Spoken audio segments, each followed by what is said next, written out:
What is one of your favorite things to do here while you're not taping Wheel of Fortune? My favorite ride is Soarin'.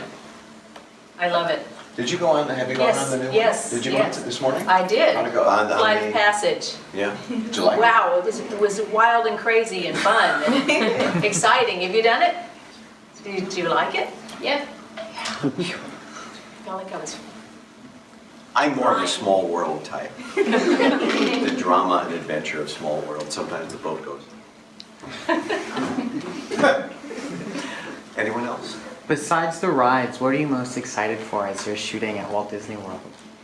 Well, for me, it's wonderful to tape outside. I feel like I'm on vacation taping. The wind's blowing so beautifully and the people are so nice, and it's just, I feel like I'm on vacation, really. It's just nice to be outside and not inside a studio. And Disney's so wonderful to us, too. So if we were back in the studio, if we put on a little wind machine, would that make you happy? It wouldn't be the same. No, it's true.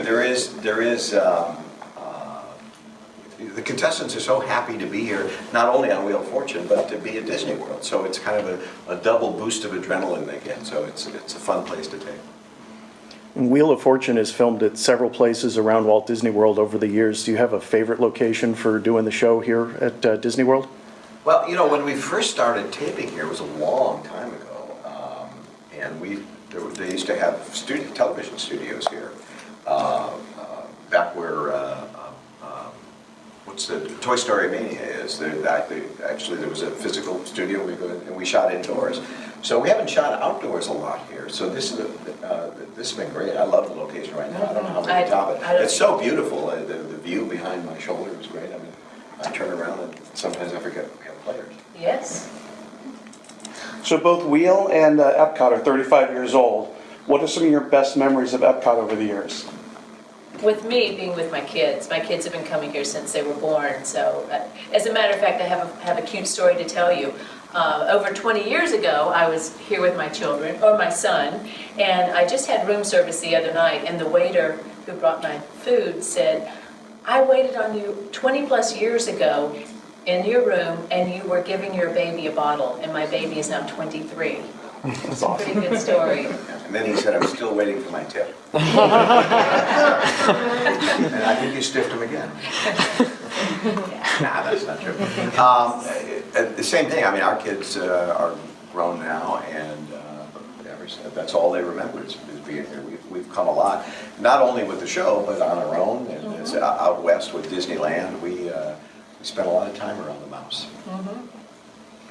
If you could fill the shoes of a cast member for one day at any attraction, what ride would you like to be at? I did fill the shoes of a cast member. Yesterday, was it yesterday? Day before. Day before, I put on my uniform, put on my tag, hat from Chicago, and I ran the Jungle Cruise. So it was pretty cool. And I didn't get to see that. I know. Well, I rode, and I'll tell you, he was amazing. Was he? He had the spiel perfect. It was fun. We took a dry run so I could kind of look at everything, and then I looked at the sort of the approved script that the guys and gals use, and I may have ad-libbed a little, but I stayed within with the family guidelines of Disney. It was great fun, and we had a good time with it. And the deal was that the people who came on the boat didn't know it was me. They just knew we were doing some shooting, and so then I would turn around and say, "I'm your guide, Pat," and then I would take him through the one joke I added was I said that when we got to the hippos, I said, they're really one of the most dangerous creatures in the world, second only to trial lawyers. And how about you? Oh, I would probably want to be a princess. Oh, great. Well, Great. Everyone wants to be a princess. Nobody wants to be a serf. What can I say? So it's been a while since you've taped the show here last. How different does it feel in comparison to the last time that you were here? It doesn't seem different to me. Every time, I think that's what I love about coming back to Disney World.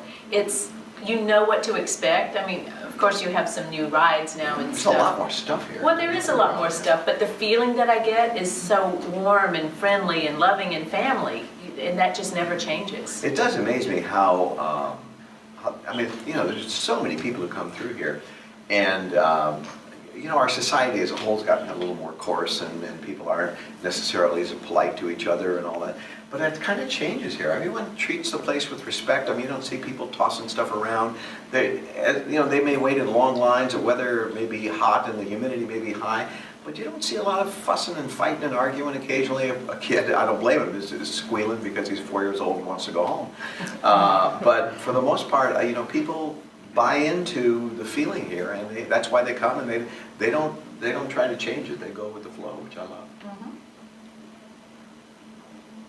I actually used to watch you with my grandparents when I was little. So That's cool. Do you get a lot of that, like people that have grown up with you and now they watch it with their children, and especially when it comes to Disney because it's such a family-oriented place. You are a wonderful family show. So I think it's generational. I mean, I don't know, that's one of the more common things I hear now. As we get older and the show has been on longer, people come up all the time and say exactly what you said, you know. Or sometimes they're almost in tears and they say, you know, I just lost my grandma, and the one memory I have is how we used to sit around and watch a show when we were kids, and now they're doing it with their kids. So it's a funny thing. We did not intend any of that when we started the show. We were just trying to do a game show and have fun and win money and get wealthy if possible. And but it's become an important part of people's lives, and I think I get a greater appreciation of that every year. I don't want to make too much of it. You know, we're just playing a game. But people do really like it, and it really is important to them, and it's an important piece of their life, and I think it's great for us. I feel the same. And if you had one kind of piece of advice for contestants right before they start playing Wheel of Fortune, what would it be? 5 hours. Well, technically she's right.